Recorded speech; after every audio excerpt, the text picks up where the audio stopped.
I want to talk about this song "Trolls" by Tekashi 69 and Nicki Minaj. There was a bit of a conversation that was brought up on Twitter about I don't know, I guess kind of giving this a pass, or kind of giving him a pass based on what he'd done in his past. Basically getting putting out a video. Uh, I won't go into details about what it is unless that's necessary. It wasn't too graphic from what I read, but it was still extremely inappropriate and wrong. Um, and I just want to know what you guys think about, like, are we giving him a pass? I mean, seeing Hell as no. though the song got a number 1, I feel like a lot of people are. um, I'm sorry. I have feelings. Please express them. um, Right? because as someone who, when Nicki first went mainstream, was a huge fan. Not I will admit, knocking on the door of standum, but I've seen sort of like her as an artist, sort of like go downhill. I'm just gonna be honest. And I think that this continuous work with 6ix9ine is just another example of that, because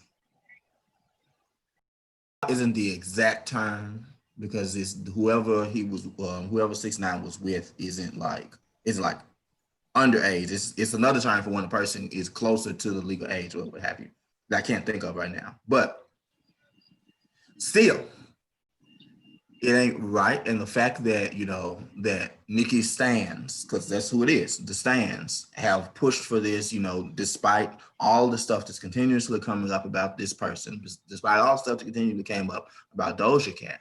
It just really kind of goes to show a problem with, I think, with stands, to where they ignore all of the bad stuff that their quote unquote fave does, just to say like, oh well, my fave has a number 1, or my fave has sold all these albums. Like, what has your fave done? And then about that, you sitting up here uplifting, giving all this money, all this airplay, all this airtime to racists and sexual assaulters.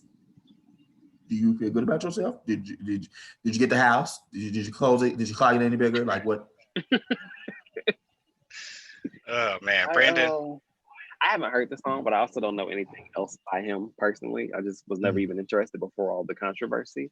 But I do Mhm. agree. I think it's her fans that have blown it up, and I think it's like, okay, well, she's attached, so I have to listen. And on the one hand, I get it if you do, you love that person, not even a stan all the way, but just if like that's somebody you really go up for, or you're a big fan of, that makes sense to me. But at the same time, though, like you said, you have to consider all of the factors surrounding it. And if there Mhm. is this person attached to it who is problematic for whatever that reason is, you have to decide.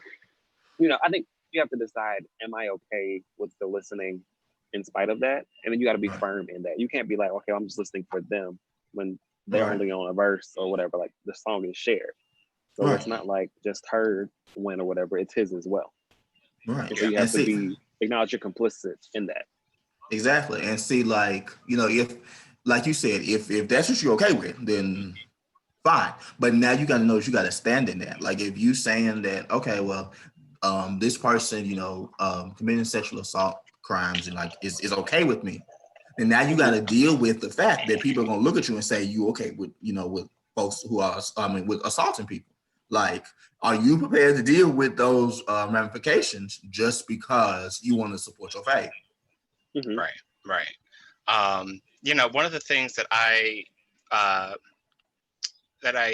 wanted to ask was, like, maybe maybe you don't necessarily bang with the song or the artist, but if you're out in the club, not that anybody would be out in the club during this time, but Right. if they Plenty of happen to, people, but yeah, yeah. some people, but not the smart ones, America. Well, Stay at Uh, home. but yeah, I mean, if they happen to play this song in the club and you're like mid dance to a song that the DJ played before, and then this comes on, and then, like, what are you going to do? Gonna stop dancing?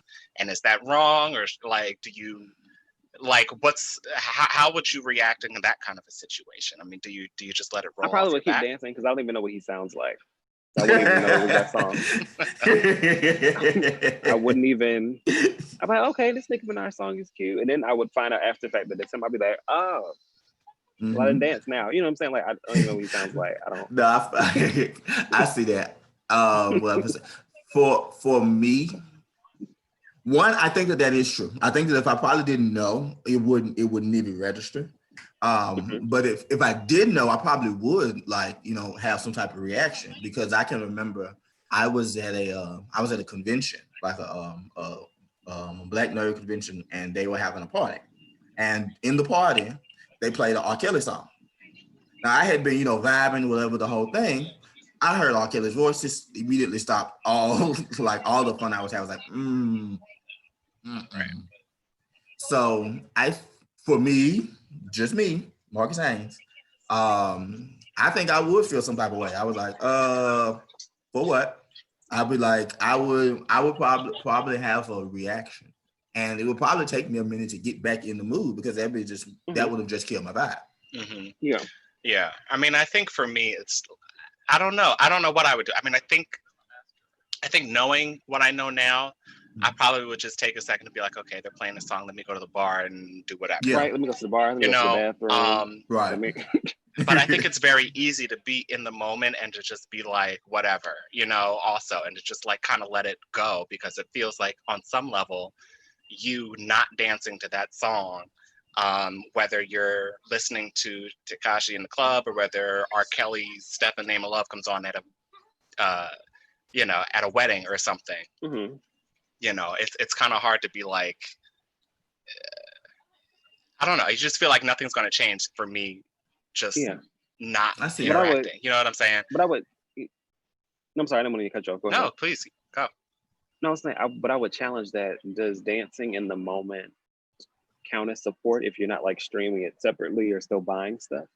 You know what I'm saying? Because if you're not the actual DJ and you continue dancing along, does that mean you are supporting it? I don't know. And I think that that's a good question, because personally, I wouldn't necessarily see that as support, but I think some people would. Mm-hmm. I personally would see buying it or streaming it as the support. Yeah.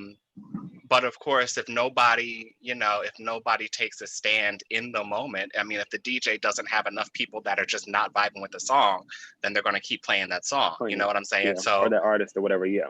Yeah. So, I mean, it's a tough question. I think it's something that has to be individually processed. Yeah.